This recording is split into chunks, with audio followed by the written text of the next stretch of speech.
This is a networking lab demonstration. In a previous video, I demonstrated the process of connecting to the public instance via SSH. In this video, I will connect to the private instance using an AWS endpoint. Endpoints. Remember that the private instance does not have a public IP address. The absence of a public IP means that the device or instance is unable to directly access the internet. Without a public IP address, you cannot SSH or RDP into it from the internet. And just to be clear, even with an endpoint, you still won't be able to call AWS APIs for SSM, S3, etc.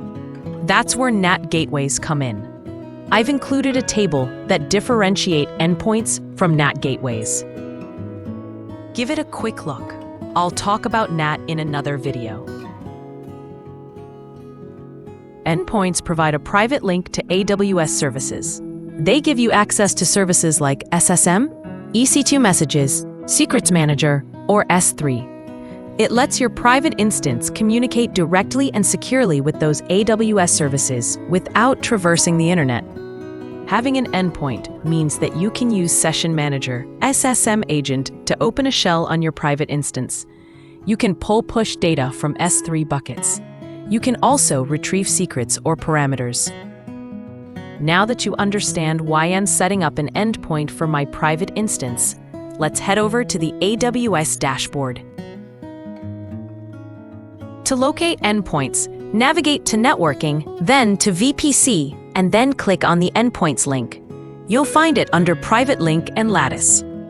I'll click on the Create Endpoint tab located in the upper right-hand side of the dashboard. I name my endpoint and indicate that I want to use it to connect to an EC2 instance.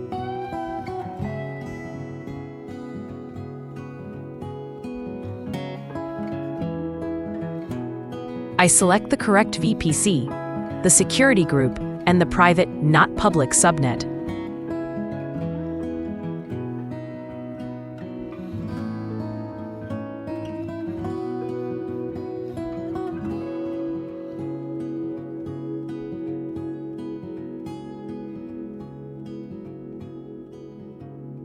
I check my work and then click Create Endpoint.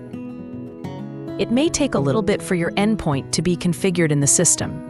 Because I'm doing the video voiceover after the fact, I can tell you that it actually took me about 10 minutes to get a running endpoint.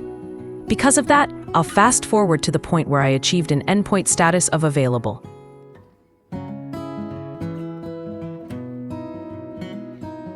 Okay, here we go. The status has changed from pending to available. 10 minutes later, but we now have an endpoint that is ready to be used.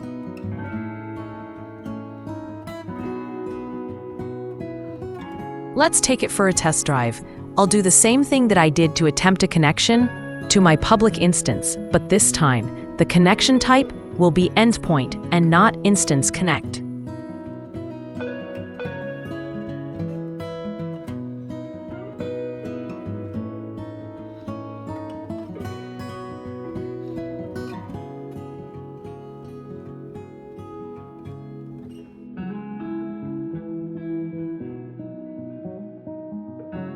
Okay, see right here, I select endpoint as the connection type.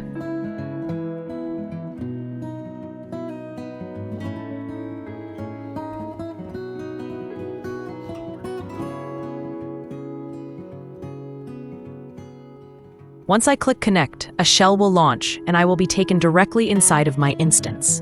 You will see my Linux command prompt.